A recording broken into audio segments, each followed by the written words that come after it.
ดีพ่อแม่พี่น้องพ้องปายเบิดสุคนเนาะ FC ทางช่องบ่าวภูมิ Channel เนาะ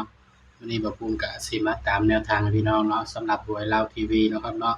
ของงวดวันที่14เนาะพี่น้องเนาะ เพราะว่าเมื่อคืนนี่ก็บ่ได้ลงให้เพราะหยังพี่น้องเพราะว่าฝนตกเนาะฝนตกก็เลยบ่ได้อัดคลิปลงพี่น้องฟ้าดังเนาะก็เลยบ่ได้ลงแนวทางให้พี่น้องเนาะสำหรับมื้อนี้เนาะพี่น้องเนาะมาตามกันต่อเนาะงวดวันที่14เด้อพี่น้องเด้อบัดนี้14เนาะครับเนาะสำหรับแนวทางเนาะหวยลาวทีวีเด้อครับเด้อนี่ก็ออกเวลา 10:30 นเด้อพี่น้องเด้อสำหรับหวยลาวทีวีเนาะครับเนาะออกเวลา 10:30 น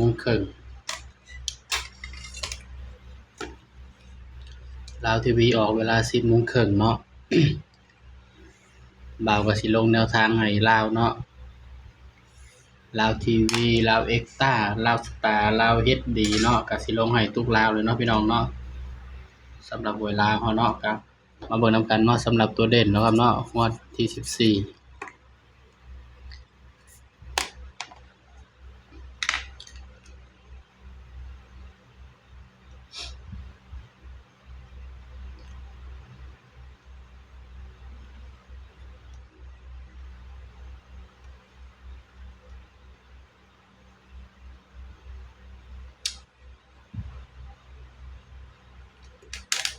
สำหรับเด่นลาวทีวีผู้อื่นเนาะครับเนาะ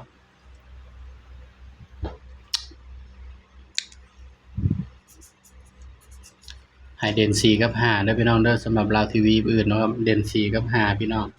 ย้ำว่าตัวเลขก็ให้เพื่อเป็นแนวทางเนาะครับเนาะมีเข้ามีหลุดเนาะพี่น้องเด่น4กับ5ก็มาจับคู่นำบ่าวภูมิเนาะพี่น้อง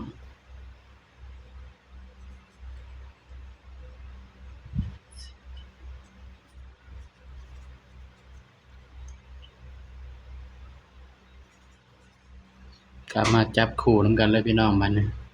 จับคู่ก็สิมีหยังพี่น้อง43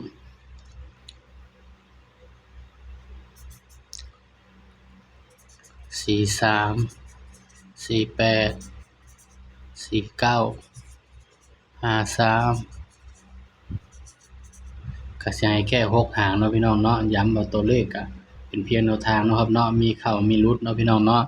ไผมักก็ตามไผบ่มักก็เลื่อนผ่านเนาะพี่น้องบ่าวภูมิก็ให้เพื่อเป็นแนวทางเท่านั้นเนาะครับเนาะสำหรับ3ตัวมิตรเดียวเนาะครับเนาะ286อันนี้คือ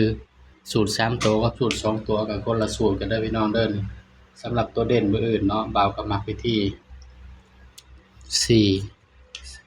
4ให้มัก4เนาะพี่น้องเนาะนี่ก็ให้เป็นแนวทางเนาะสำหรับหวยลาวทีวีงวดวันที่14เนาะพี่น้องเนาะย้ำว่าตัวเลขก็เป็นเพียงแนวทางเนาะพี่น้องเด้อมีเข้ามีหลุดเนาะมักก็ตามบ่มักก็เลื่อนผ่านเนาะระวังมันมานำกันเด้อพี่น้องเด้อ4554นี่เนาะนี่มันมักมานำกันเนาะสำหรับตัวเด่นเนาะครับเนาะนี่ท้ายคลิปนี้บ่าวภูมิก็ฝากพี่น้องกดไลค์กดแชร์กดติดตามบ่าวภูมิ Channel ด้วยนะครับเด้อสบายดีครับ